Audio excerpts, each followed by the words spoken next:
Good morning and happy Sabbath, church. As we start, I would love to invite all of our youth, kids and families up the front over here as we join our worship team in singing our first two songs, 10,000 Reasons and My All in All. So would you love to stand as we sing? Thank you.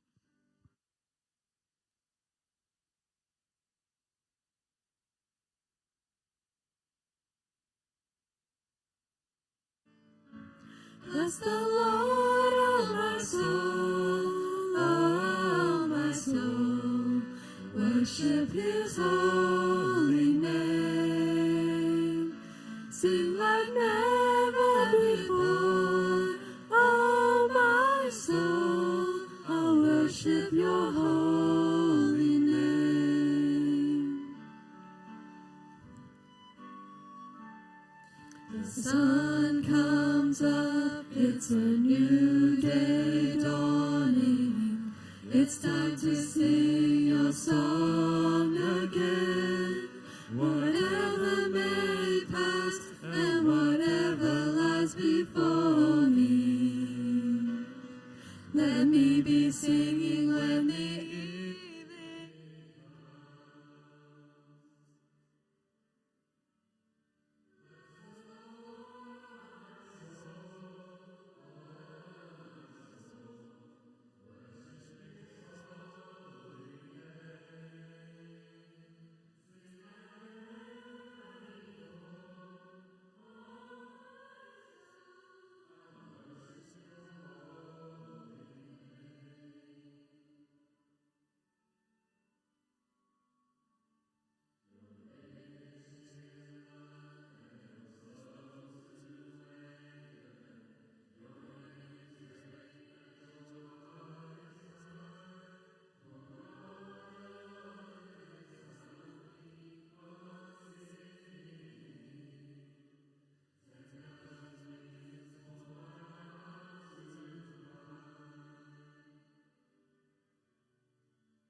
this church got right, but there was also some things that we didn't get right. It was not a perfect church, but one thing that we did get right was, I believe this was a church that really shaped a generation to be resilient, to do things for God, and to own the calling that God had placed on us as young people. And this church has a very special place in my heart. So this is the community, this is the tribe that raised me. As you can see, this is my 15th birthday here. We are in a friend's house, and I look completely out of it, because that's what I was like when I was 15. I was very out of it. People would say to me, Jeremy, can you read John chapter 3? And I'd be like, sorry, which verse again? John chapter 3, sorry, which one? I was just completely out of it in Bible studies. And as you can see in this photo, I just don't want to be there. And I am, but this was the community. This was the community that shaped my early stages in my life. And it was a community that was very permission-giving towards young people. There was so much opportunity for young people to not just have like roles that are just once off, but like proper responsible roles, like load-bearing roles where if we stuffed up, people would be affected by it. And as young leaders, we were teen ministry leaders, so we were at the ages of like 14, 15, 16, and we were called by the church to step into ministry responsibilities. And as we stepped into these ministry responsibilities, we had no idea what we were doing at all. I remember when I first stepped into teen ministry at the age of 15, I stepped in and I was still like this as well, like completely out of it, not knowing what I'm doing. But there were some responsibilities that were given to us. And I went through my old Google Drive folder and I was looking through some of the responsibilities that were given to us. And it was like this long checklist of things to do. And it was things like organizing care groups on Friday nights each week, organizing socials each week for the youth, and looking at different roles as well. Looking at different socials, care groups, Sabbath schools. It was this mammoth task that was placed on some young teens whose, like, my voice was still breaking at this time as well. Like, I had no idea what I was doing. Still a high-pitched voice. And the biggest task that we had, we called it the Beast. This was a mammoth task, and this was teen camp. And for a lot of us, these camps left us a little bit traumatized. Some of us, we talk about our trauma from teen camp today. We reflect on that and we just think to ourselves, man, these adults put us through some hard yards. I remember when we were 15, we would organize these camps and we would call up campsites and say, hey, can we make this booking for Labor Day weekend on these dates? And you can imagine what they're probably thinking on the other end. They're like, who are you? Like, why are you calling us? Your voice is still like high pitched. Like, I can't take you seriously. And then so we call them up. We would organize speakers. We would get to the campsite and have to pay for the campsite, and they would want it in cash because they're financially savvy. No tax evasions whatsoever. But it was a camp that we would just break people up. Someone would organize logistics. Someone would organize socials. We would have different team leaders organizing different discussion groups. Someone would play music, and then the parents would cook and the parents would drive. So this was the environment that I had the opportunity to grow up in.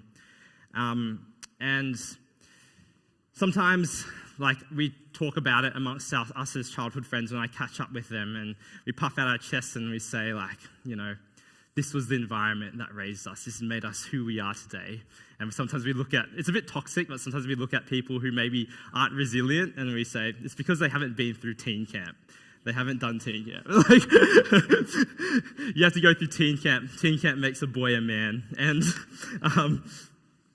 it was amazing. We got to see people who didn't have a faith background come along to these camps. They gave their life to Jesus.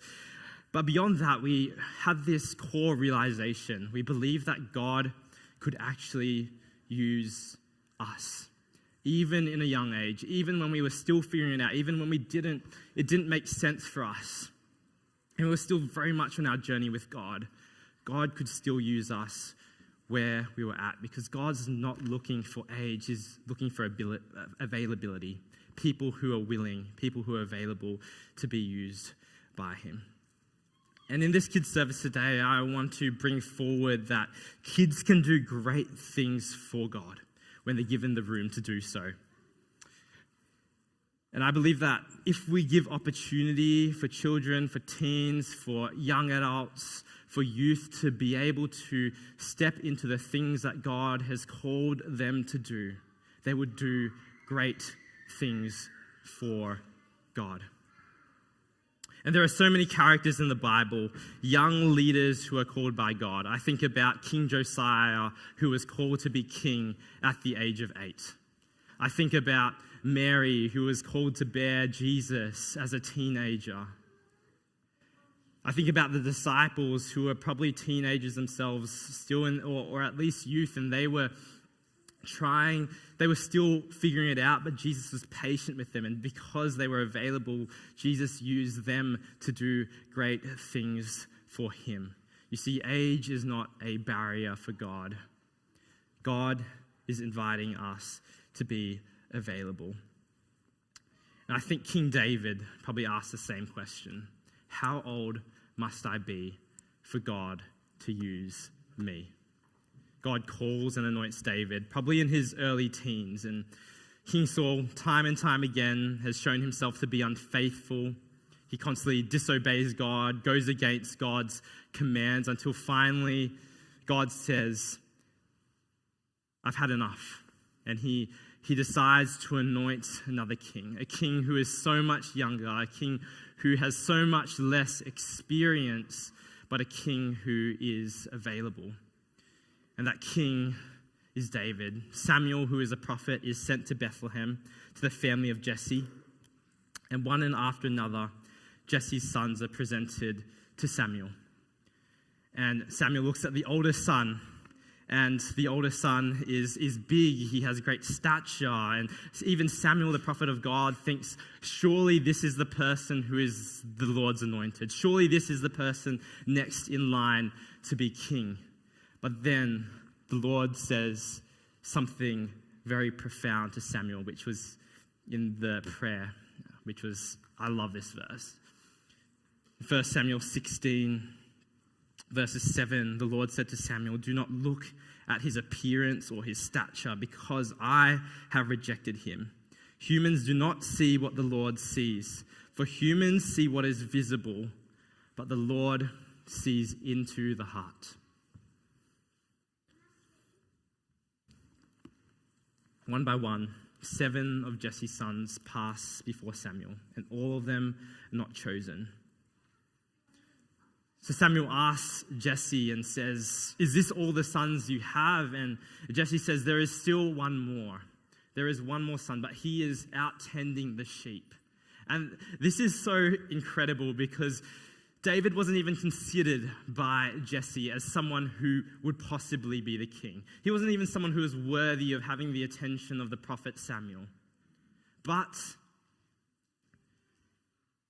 Samuel says, we won't sit down until he comes. We won't sit down until he comes. So David is called, he comes, and then he is anointed as the king over Israel. As a teenager, David is anointed as king. I think when we talk about people looking at the outward appearance, I think often that is in regards to age and stature. Everyone thought that Jesse's older sons would be the one that would be chosen. But in fact, God is a God of the underdog, and he chooses the youngest to be king, someone who doesn't have much except for humility and availability. This is the person that God chooses, a kind of faith in David that is so pure, that is untainted by the world, that believes that God can do anything through him. That is the kind of person that God chooses. He's a God who turns society's orders upside down. There's a beauty in young leaders. When I was in my teens and I had the opportunity to do leadership, I genuinely believed that anything was possible with God. You have this real heart for God to do great things. And because you're young, you're full of passion, you're full of aspiration. You just think that God can potentially do amazing things through you and the people around you. I think that's why sometimes God calls young leaders who can take down giants, because they just have this childlike faith. They have this childlike faith of believing that potentially God can do things that they've never seen before. Because of that, I just had the courage to step out, to preach in my teens, to start ministries, to start communities, to lead camps, and to lead people to Jesus as a teenager. It was because God, I think, saw the childlike faith in me and the people around me and said, I see that, and I want to do great things through you. If you're under the age of 18, according to society standards, which is a child, I just want to invite you to lift up your hand for a moment. Are you, those of you who are under the age of 18, can you lift up your hand? Amazing. Look at that. Look at all these people under the age of 18. I want to say to all of you who are putting your hands up right now, let no one despise you for your age. Let no one despise you for your age. God can use you right where you're at. You don't have to wait till you get to 18 when you can drive to do things for God. God can use you right where you're at if you're available. I just dream of seeing young people going into schools, starting up communities in schools, starting up Bible studies in schools, leading prayer meetings at schools. I was just at a conference where I was hearing that people were doing that in public schools, young kids doing that in public schools. God is on the move in our generation. A generation who believes that God can do anything. A generation that is bold. Research is saying that Gen Z is a generation that is bold, audacious, not afraid of doing things for God and making a fool of themselves. And I believe Gen Alpha is probably similar as well. God doesn't measure you by your age, he measures you by your heart. And God used David to do great things. We know the story very well. After David is anointed, he goes and he serves at Saul's palace, because even though there is the anointing, the promotion doesn't actually come too much later. He's living in this space of in between where he's learning humility, and he's actually serving at the king's court, the king who he will take over. All of this is formative and shaping David's heart. But then there is that event that puts David onto the scene. There is this big, giant Philistine named Goliath. And everyone is scared of Goliath. Everyone is terrified of Goliath. Everyone except for David. And his brothers think that he's crazy. But David has a kind of confidence that is not based in his ability, but in his understanding of how great his God is. So he steps up to the occasion and he says to King Saul in 1 Samuel chapter 17, verses 32. Don't let anyone be discouraged by him. Your servant will go and fight this Philistine. Saul thinks he's crazy, but then he relents and probably thinking that if David doesn't fight, then no one will. So he says, okay, David, you can do this. And then it says that Saul had his own military clothes and he put them on David. He put a bronze helmet on David's head and had him put on armor. David strapped his sword over the military clothes and tried to walk, but he was not used to them. I can't walk in these, David said to Saul. I'm not used to them, so David took them off. Instead, he took his staff in his hand and chose 5 smooth stones from the wadi and put them in the pouch in his shepherd's bag. Then, with his sling in the hand, he approached the Philistine. I love this. Saul tried to put his armor on David. It's so poetic. Saul is trying to help David to fight in the way that has worked for him in the past.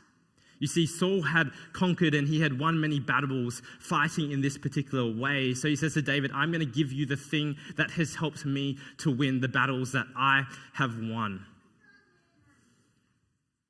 But David isn't used to that. He says, I can't walk in these. And this is what I want to say to all of us. This generation needs leaders who aren't trying to put Saul's armor on David's. We need to be careful with what we put on the next generation. Yes, it's worked in the past.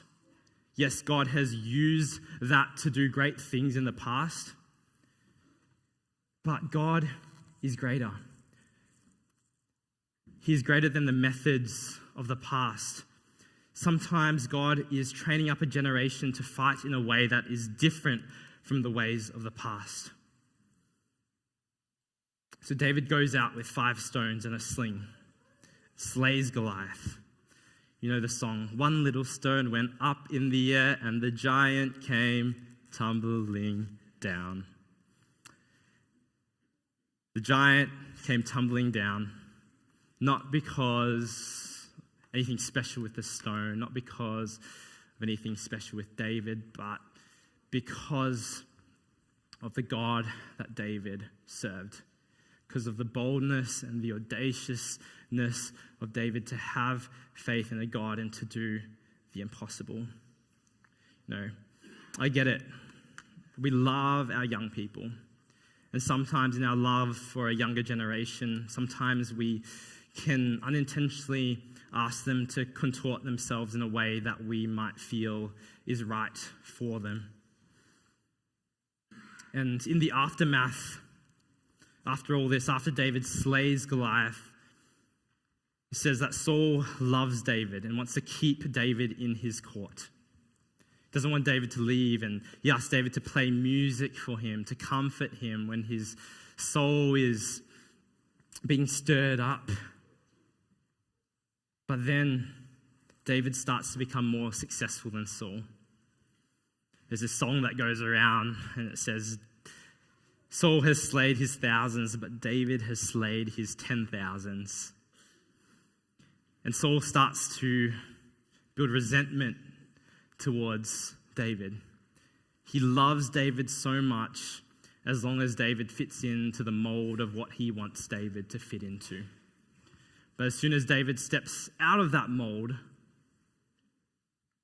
then he starts to resent David. Sometimes we can be the same way with kids and young people. We appreciate them as long as they might fit into the boxes of our expectations, the mold that we have constructed. And one thing I did really love about my church growing up is that we were given permission to express ourselves and to live out the faith that God had given us in the way that He had called us to live that out, to practice that faith in a way that was relevant to us, to have the freedom to lead boldly. And this has shaped my leadership today. It's given me the willingness to try new things and to try new ways. And I understand that sometimes it can be hard to see new things happen, to see a new generation do things a little bit differently. And I know for me, like when I've started up some ministries in my past, and for example, we started up a ministry in school called Revive, and then eventually I left school and then passed that on to the next group of people who would lead that. And they started doing things differently. Like I remember once instead of using the current Instagram page that we spent so much time to try and build all those followers, they started their own Instagram page. And I was like, what are you doing? Why are you starting your own Instagram page? Why are you doing things differently? That's not the right way to do it. But I learned that sometimes God does things differently through a different generation. We can't put Saul's armor on David. We need to give the next generation freedom to fight in the way that God has called them to. And I just think about Saul. I just think about this in an alternate universe. Imagine what could have happened. Imagine how things would have panned out differently if Saul had a different posture. Instead of trying to kill David, which he does, he tries to throw a spear at David because he starts hating David for becoming more popular than him, for doing greater things than him. David runs away. And it says, when David fled and escaped, and it says that he went to Samuel at Ramah and told everything that Saul had done to him. Then he and Samuel left and stayed at Naioth. Saul could have been David's mentor, but instead he starts throwing spears at David, ends up trying to kill him. So instead of finding a mentor in Saul, David goes to Samuel and finds a mentor in Samuel. I can imagine that David would have probably stayed with Samuel for quite a while, probably a few months, with the prophet that had anointed him. And in this time, imagine what he would have learnt from Samuel. Living with Samuel, asking Samuel questions. And Samuel's probably sharing stories of the past where Saul went wrong in his journey as a king. David's learning all these things. He's learning from the mistakes of the past, and he is becoming a better king by learning from this mentor, Samuel, who is pouring into him. He was this insulator that protected David from Saul and showed him a better way to lead. I think about it, why was David so humble? When Saul was chasing him down, he never retaliated. He never took revenge over Saul. I think it's because of Samuel. Because Samuel invested in him. He taught him the way of God, a way that is not revenge and retaliation, but a way of trust. A way of trust. Samuel was this spiritual father for David. In everything I've been saying so far, I don't want you to mistake me and think that I'm just saying young people should just go off, kids should just go off and just do things without the support of older people. That is not what I'm saying at all. I am saying that kids have audacious faith, bold faith, but they need the love and support of spiritual fathers and mothers. Spiritual fathers and mothers just like Samuel. Older people who they can run to, who will listen to them before giving advice. Fathers and mothers who will tell them that they're not alone. Older people who can help them live out their God-given anointing. This is what young people need. People who will be willing to pick them up when they fail. I'm not saying if they fail, I'm saying when they fail. Not to judge them, not to criticize them for making mistakes, but to be a comfort. To be that safe place, that safety net for them to step out, to take a chance, and to make mistakes. What if Nunawading Church had this culture of older people investing in kids, teens and youth, older people in a later season of life with more experience who can invest in younger ones who are in their spring season? What if we had that kind of culture?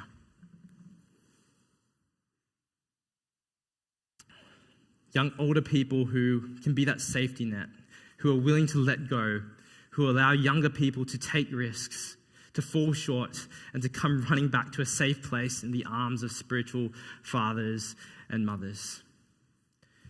In my life, I've had the opportunity to do amazing things with God.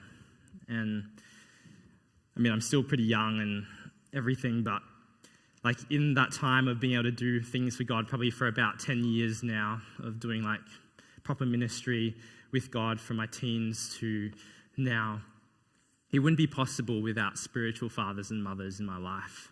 People who I can run to when things are getting tough.